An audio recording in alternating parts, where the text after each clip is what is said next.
In 7 years of running Facebook ads, I was able to improve every ad account I worked with. And I have created in this time frame somewhere between 10,000 to 100,000 ads.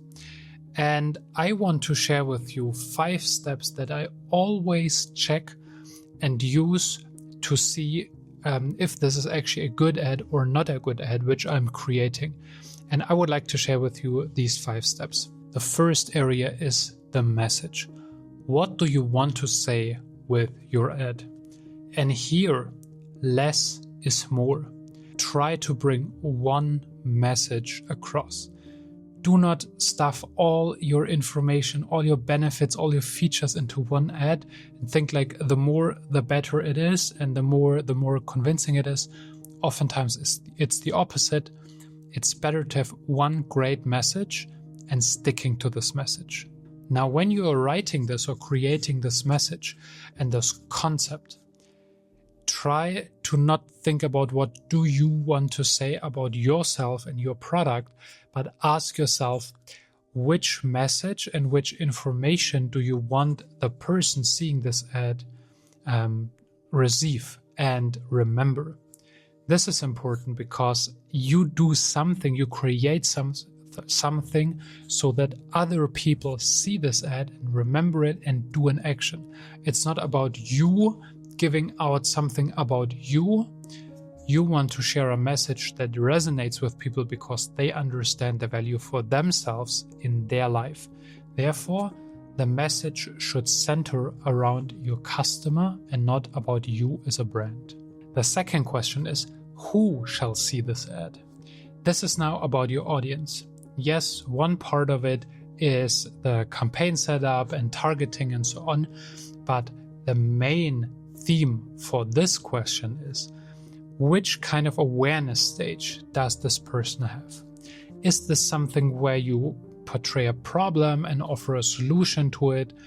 Is it the audience of all people who already know a couple of solutions in the space, but they are looking for the right one for themselves? Is it that people do not even know that they have a problem or might have a problem in the future? This will also determine in which way you deliver the message. Is it more centered around the product and is it about increasing trust, for example? Or is it at a different stage where you first need to explain and educate the audience? So this also is important for creating your ads, and it can be that the same message gets delivered to different audiences or different parts of your audiences.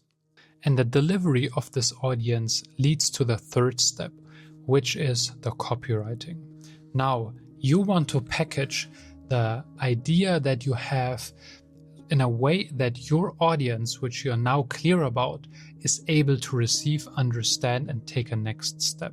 It might be that this first step and this communication here, the copywriting, is not about selling something. It's about evoking curiosity, for example. It's about people discovering a new solution that they might not be aware of.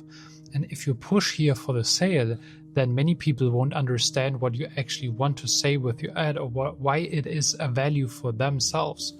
Therefore, here, copywriting is important to also adapt it to your audience.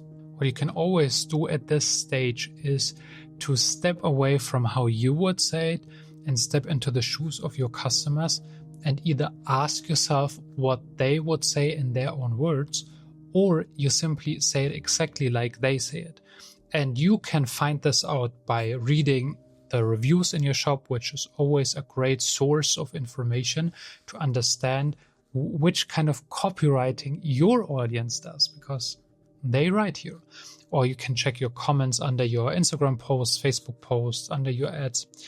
You can see other reviews from your competitors or on Amazon or somewhere else where there are reviews of products or brands which are very closely tied to your own ones.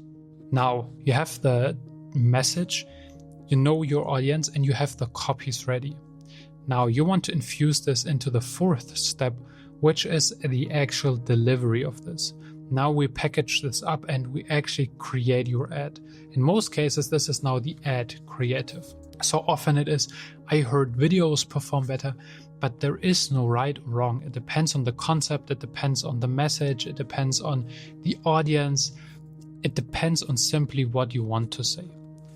Let's assume two cases. First case is you have a very aesthetical product, for example. Here it might make sense to use images and to have different kinds of images, whether that's a piece of furniture or whether that's a clothing piece. You can, for example, let's say a clothing piece. You can use this on different models in different sceneries, in different environments, and it's much easier for you to test which actually resonates with your audience when you have multiple kinds of pictures. On another example is, let's say you want to sell a phone case and you want to demonstrate that this phone case is unbreakable. Then you can use images to show it, but you cannot really show it. You need a video to prove it. And if you throw your phone from, I don't know, some tower or out of a helicopter, then you can demonstrate it in a very different way. And here video actually demonstrates it and makes it much more believable than only on images. So video or image depends on what you want to say and what you want to do. I can only say from my experience and how we work, we put a lot of attention into the message, the audience, and the copywriting. And around, I would say 70 to 80% of our ads are actually statics, meaning photos or graphics. This does work greatly still in 2025 and will also do in the future. Videos oftentimes also need more work and more information. And to have a very efficient flow, it oftentimes makes sense to first test messages and models and so on through graphics or images, and then infuse these learnings into videos. Now to the fifth and last step. This is the destination. After people saw your ad and clicked on it, where do you send them?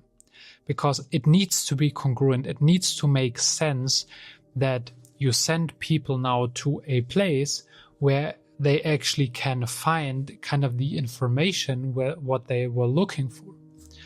Coming back to examples which we had in the beginning of explaining a product or educating an audience about a problem that they might not even be aware of. If you have this kind of audience, then redirecting them on a page where you actually go deeper into it and explain the problem, explain what the inclinations for them are for their own lives and what maybe potential threats are in the future. This definitely makes sense, and then people can make a much more educated decision and understand the value of your product. Whereas if you would direct those people directly to a sales page, then it might not make sense and you have a very, very low conversion rate and you think it might be the traffic, but people simply don't understand the value of the product because they don't know something about it. Therefore, it needs to make sense that you direct the traffic from the ad actual to a place where the storyline of the ad continues. It does not mean that you need new landing pages per ad concept, but you need to have this in your mind, because what also sometimes happens to me, like when I do consultations, they say they have great metrics in the ads manager, but conversions are not there. And they only focus on the ads, but completely neglect their shop or their website or wherever they send the traffic to. It is part of the game. It is this is the place where people convert. Therefore, it has the same meaningfulness like the ad also. You need to consider the destination in order to actually have a great ad performance. It goes hand in hand. If one of those two parts isn't working out, then the other isn't as well. So therefore, make sure to always check these 5 steps. If you want to get more free resources and strategies and tools, sign up to my free newsletter, which I send out 3 to 5 times every week. And then we will see each other in the next video.